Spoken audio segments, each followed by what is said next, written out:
Everyone. I am Claude Tomo, and I'm a machine learning intern with Future Interns.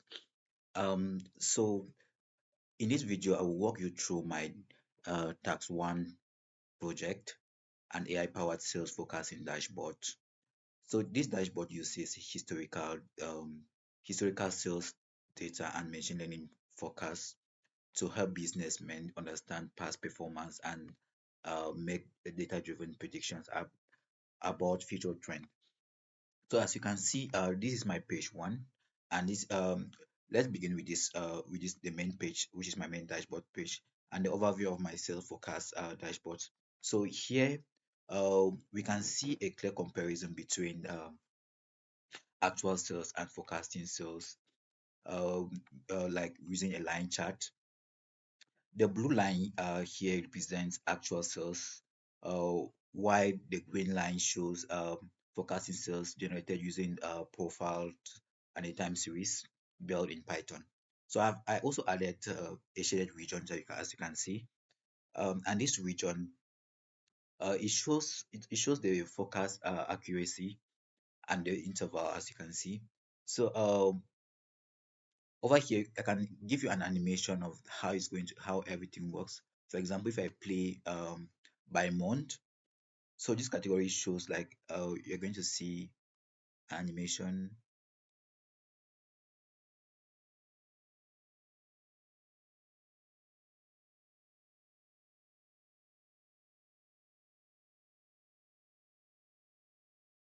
If I play again,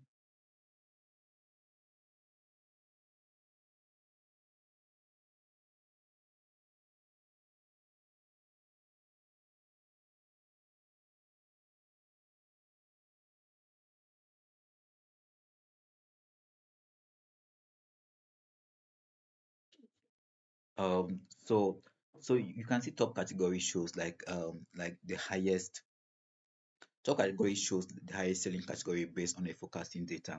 For example, here you can see technology, which is the highest at this moment. I also have a slider here. I can slide to a different a different year. You see how the values update. So it shows forecast for different years. Then on I understand maybe you might not understand the different charts, but this chart uses the 80 to 20 rule.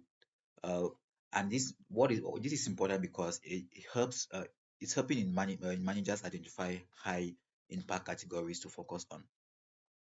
So to make this dashboard interactive, I added a slider at the top. As you can see, this is slider, this is a line chart. So and when I slide, it gives me a different month and a different year, so you can know the decision how sales were being forecasted in those years. So you can see forecasted sales, you can see actual sales.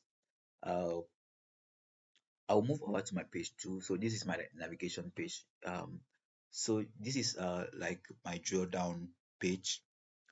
So in this drill down page, we have the regional drill down where I analyze performance across different regions and categories. So users can explore how different product categories perform in specific geographical regions, for example. And why this is used for local strategy planning.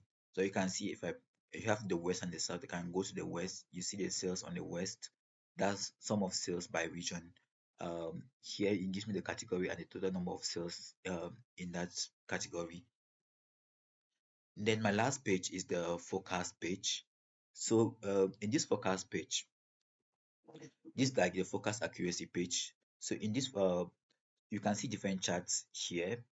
And this helps evaluate how well forecasting model perform. This model perform in general.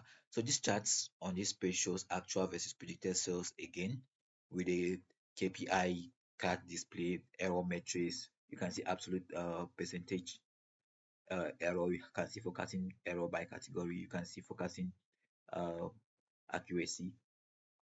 Then these are useful for tuning future models and tracking models performance.